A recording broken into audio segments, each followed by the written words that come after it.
The day of infamy, the attack that brought America into World War II, the day that over 2,000 men lost their lives, the day that united Americans, the day that changed history. Pearl Harbor was part of a chain of events that led to the Japanese-American internment camps, the atomic bombings of Hiroshima and Nagasaki, and the defeat of the Axis powers in World War II. The attack on Pearl Harbor unified Americans in such a way that had never happened before, nor occurred again since. But why did Japan attack in the first place?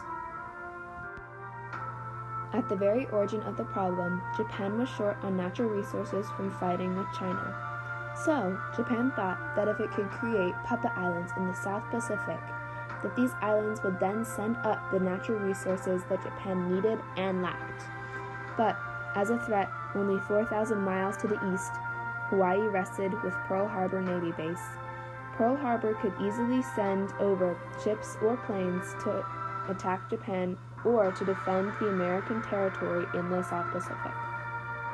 Japan's solution was to weaken or even cripple Pearl Harbor Navy Base by surprise attack to buy Japan time to create its puppet islands in the South Pacific without having to worry over attacks from Hawaii.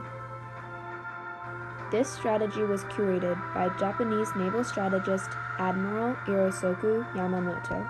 To further tempt Japan to attack America, Japan signed the Tripartite Act with Germany and Italy, which officially included Japan in the Axis powers. It then violated the League of Nations by invading Manchuria, a northeastern province in China, then left the League, and afterwards, America placed a trade embargo on imports to Japan, which was an enormous problem for Japan because 55.4% of imports came from America.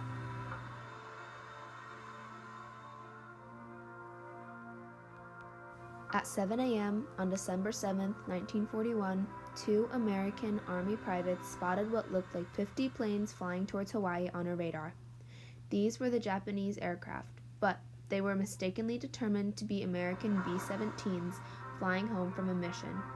This kept the Japanese in secret. What was actually coming towards Hawaii were Japanese battleships and destroyers that had escorted 43 fighters, 51 dive bombers, 49 high-level bombers, and 40 torpedo planes from 6 carriers that floated 200 miles north of Pearl Harbor. At 7:58 a.m., the Ford Island Command Center sent a radio alert saying, "Air raid Pearl Harbor, this is not a drill." Japanese torpedo planes maneuvered themselves in groups of 2s and 3s across the harbor. In 1 hour, another wave of Japanese planes came and bombed again. 8 battleships, 3 light cruisers, 3 destroyers, and 164 aircraft are destroyed. 2,403 Americans are killed and over 1,000 more are wounded. On this date, Guam, Wake Island, the Philippines, Malaya, and Hong Kong are also hit by Japan. In an interview conducted by CNN, veteran B.C. Wilburn, who was aboard the USS Maryland during the attack, described the horrific sounds he heard. He had never talked about his experience during the attack until only a few years ago, his family says. The way that veterans' lives were changed, like Wilburn's, was part of the tragedy of the Pearl Harbor attack. The next day, on December 8th, Franklin D. Roosevelt presented his famous speech. Yesterday, December 7th, 1941, a date which will live in infamy. The attack yesterday on the Hawaiian Islands has caused severe damage to American naval and military forces. I believe that I interpret the will of the Congress and of the people when I assert that we will not only defend ourselves to the uttermost, but will make it very certain that this form of treachery shall never again endanger us.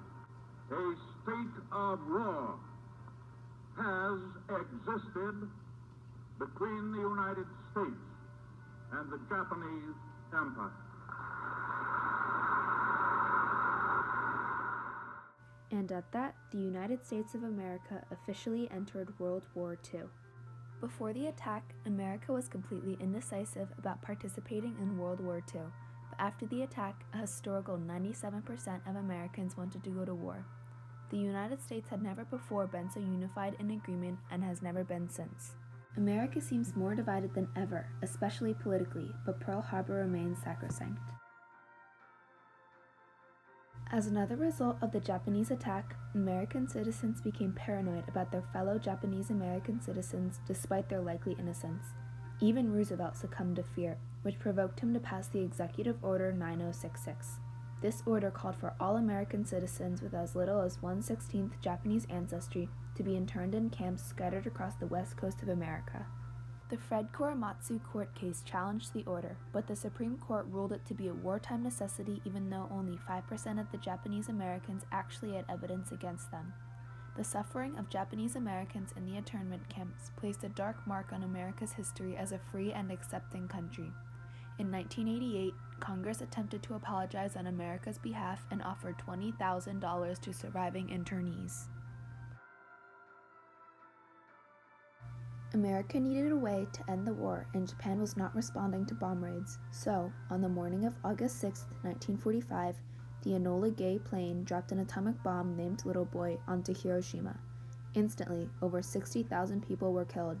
The total death toll of the atomic bomb is estimated to be around 130,000. 3 days later, on August 9th, another atomic bomb named Fat Man was dropped on Nagasaki. 75,000 people were killed. Conservatively, a total of around 200,000 people were killed in both Hiroshima and Nagasaki. And thus, a nuclear age began. The threat of a nuclear war has become a reality as a direct result of Hiroshima and Nagasaki, and as a long-term result of the attack on Pearl Harbor. To conclude World War II, Japan's surrender was accepted by General MacArthur aboard the battleship USS Missouri on September 2, 1945. This was exactly what Japan had tried to prevent by attacking Pearl Harbor. Japan's surprise attack on Pearl Harbor on December 7, 1941 marked the entry of the United States into World War II. Despite its losses, America assisted the Allied powers in defeating the Axis powers in the war by dropping atomic bombs on Hiroshima and Nagasaki, which forced Japan to surrender.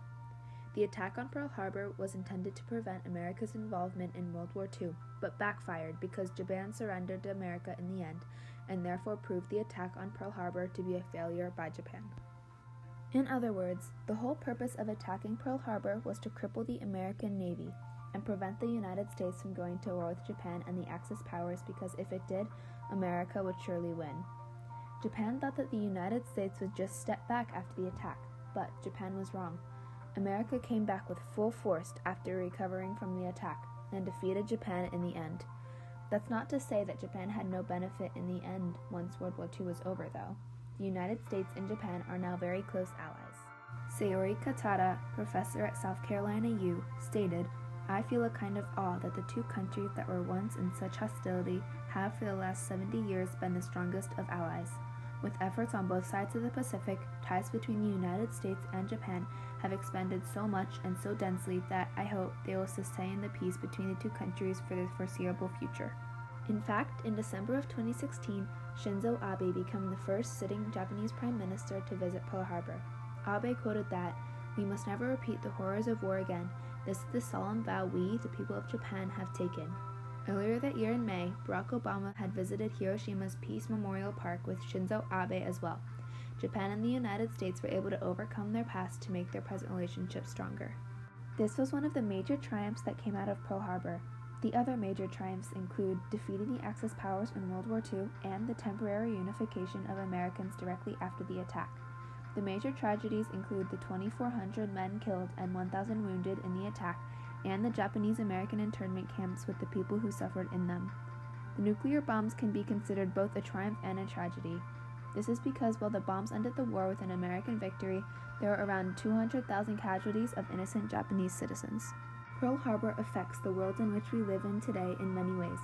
Long-term effects from the attack include a beginning of a nuclear age and a closer relationship between Japan and America. We honor the lives that were lost and the living veterans on December 7th each year. Franklin Delano Roosevelt was right. Pearl Harbor would live on in infamy.